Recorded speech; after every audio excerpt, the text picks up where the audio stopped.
Like, so, remind me, if you play StarCraft, which race do you play? I play Protoss and Zerg. Okay, all right. So, and you wouldn't mind spawning on this map as either race? No, All right, cool. I wouldn't mind spawning as Terran either.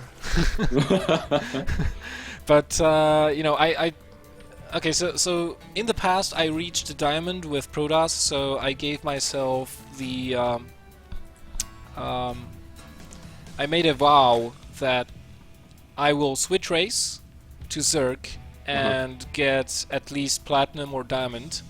And when I achieve that, I'm going to switch into Terran and do the same thing. So, Cool. and until I do that, I'm not going back to Protoss. And when I have reached diamond with all three races, then I'm switching to random and I'll try to hit masters. Wow, with random. That's good. Yeah. I It's gonna just be a want tough to road. I just want to get to know the races intimately a little bit more. Well, I guess as a caster, that's great to have as a skill. Yeah. It's also more fun. I mean, Definitely, when you yeah. play only one race, then you know there are periods of time in the life of a game when the metagame becomes a little bit stale, the map pool is horrible, and you're basically facing the same old bullshit strategy in every single matchup over and over and over and over again. Like, if you remember Wings of Liberty, it was like PvZ, 3-gate every single time, or DTs, or 3-gate, or, you know, Uh-huh. goes on and on. And in PvP, it was like 3-gate robo or bust trying, or just 4-gate. That Right. was just like, you do a 4-gate or a 3-gate robo, and that's it, because Stargate was not viable at all. So when Oh, this you see happens, you it's see we see a big change, by the way, from HaNfy in terms of yeah, within this series. He does not go for a 3-gate before pool this time. yeah, he Three goes, three hatch before pool. yeah, sorry. he goes for a hatch pool build. Still not taking a gas though, so he'll probably try and get a third relatively quickly. He might take a gas after that pool finishes, because it lines up with the expansion, so he will need 300 minerals for the double queenage that he'll need. There we go, queens being queued up. And then, yeah, he's definitely going for a third base here with this build, otherwise he would have taken a gas already. Right. Now this is not ideal versus a gateway opener. No. It's very good versus forge openings though. Do you think that the fact that HaNfy scouted where Sjaak is influences his decision to go for a third base where he just put it down? Do you think he might have put it at the lower part of the map if he scouted Sjaak maybe at the top of the map? Oh yeah, definitely. You want, as a Zerg player, most of the time you want your bases as far away from your opponent as possible. The exception to this rule might be if you're going swarm hosts aggressively, such as what TLO does when you're trying to creep toward your opponent. And since the swarm host army is really not that mobile, you don't want to be too spread out with your bases. So if you're actually approaching your opponent in a line as much as possible in terms of where you take your expansions, you kind of create a bottleneck through which he has to engage, and you don't have to worry about counterattacks from the back and stuff like that.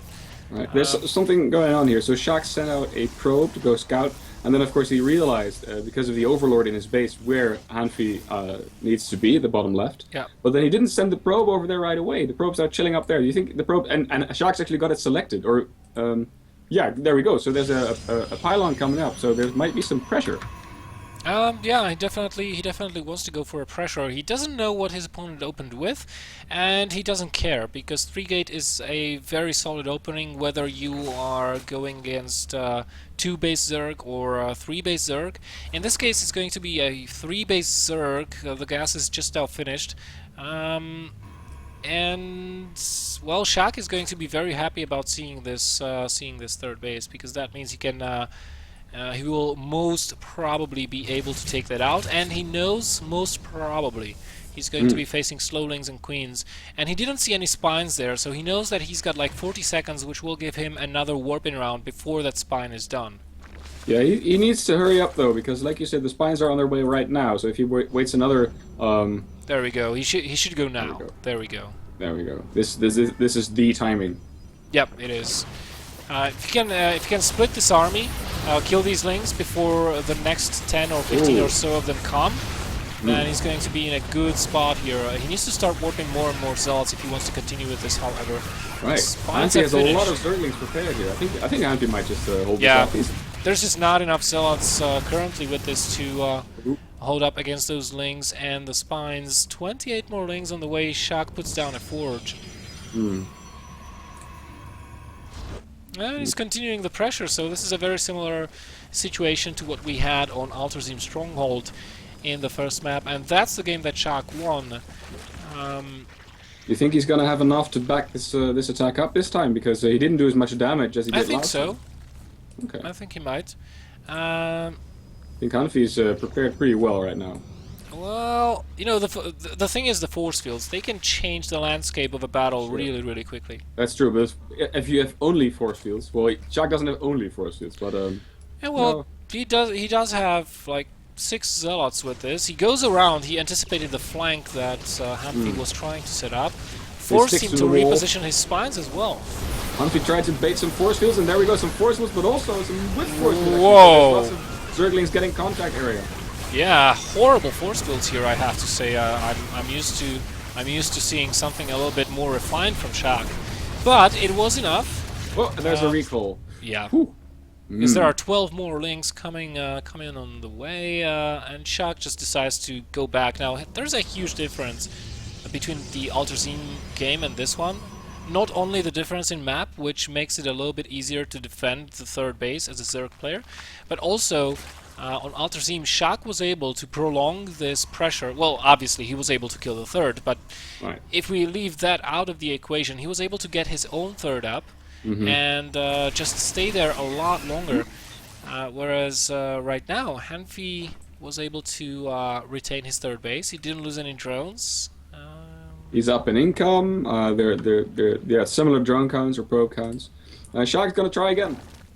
Yeah, he knows he has to keep the Zerg investing into units, which he will continue to lose, as opposed to droning up, because ideally HaNfy wants to pump out like 15 more drones right now. That's a lot of zealots, by the way. Yeah, that's a huge number of zealots, and as long as that Mothership Core is alive, these zealots have the reign of the field, because there are no Hydras currently out on the field. Oh, but the Mothership Core is going down, and there was a Spore Crawler shooting at it. Yeah, so right now the best option that Sjaak has is keep force building the ramp and take out the third base, which is exactly what he's going to do. Nice move there.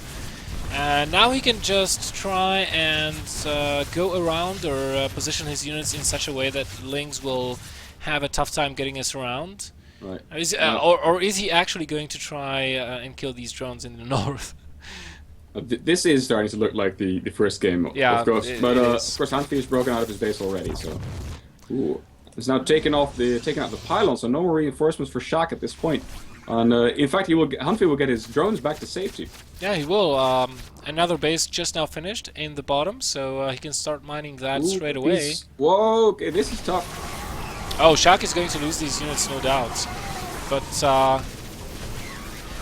yeah, some good micro coming out of Sjaak here, actually, trying to reposition his zealots to tank for the sentries a little bit better. He does lose all of those, but he does have a freshly warped-in sentry contingent back home, supporting the one Colossus. Still doesn't have a third base, so HaNfy does not actually need to kill Sjaak right now. He just needs to keep up the pressure, and he does have a Spire on the way as well, so this could be for the Colossus. I really doubt this will be for the Muta-Switch as he did before, because he's kind of lacking the gas income to do that, so getting a couple of Corruptors would be good for him. What do you think the one Immortal that Sjaak made is for? That's in case of roaches. Okay. I mean, they pack a punch, and once you see that Hydras are being made, you just... And besides, there is nothing else to do with the Robo facility apart from producing either War Prisms or Observers while you wait for the Robotic Support Bay to finish. Right. Now this is dangerous, Sjaak trying to take a third base. This is the alarm bell here for HaNfy. He has to prevent that at all costs. Yeah, he doesn't want to get the Protoss to be on equal basis with him. But Sjaak's actually not just taking a third base, but also making a small poke, maybe trying to see what HaNfy has to offer in terms of resistance. And this base pretty much will be denied mining. Infinitely, until those corruptors are out. So this is what you just described, like in a Protoss versus Zerg. If the Zerg wants to expand away from the Yeah, Protoss. yeah.